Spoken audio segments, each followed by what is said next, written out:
所观众朋友来看到高雄，讲到这高雄路口要到2000个，其中有2000多个路口的这青红灯呢，红灯结束煞无随跳青灯，着机关批评讲安尼造成民众无势力违规，或者是发生事故，要求这交通局爱赶紧改善。这交通局也答应讲呢，会赶紧把这有问题号志拢换掉。 白线后壁10多台奥多摆伫咧等青灯，一看到红灯倒大秒数结束，就准备要吹油门。不过这红灯一刷，毋是直接跳青灯，害这台奥多摆冲出去就随地动啊！高雄市即摆有5800个路口，其中有一半左右的交通号志拢是像光复路这款叫做黑色式的青红灯。民众骑车、驶车，若是无注意看，就有可能会出现冲红灯的状况。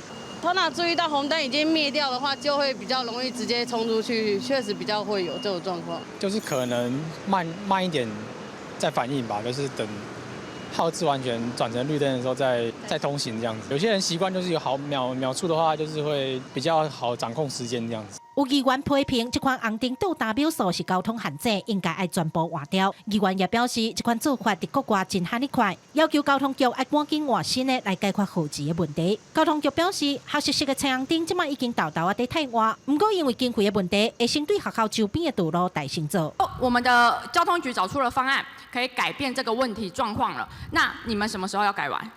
我们优先会先从行人通行量比较大的，比如说校园周边跟1超市路口来改。目前高雄约有2000多个黑色式的青红灯，后续设置的新号志都无这款困扰。交通局也是提醒民众，不管是骑车、驶车，上好也是等到完全变青灯才起行，安尼才袂造成危险。记者柯家族柯朝阳高雄场报道。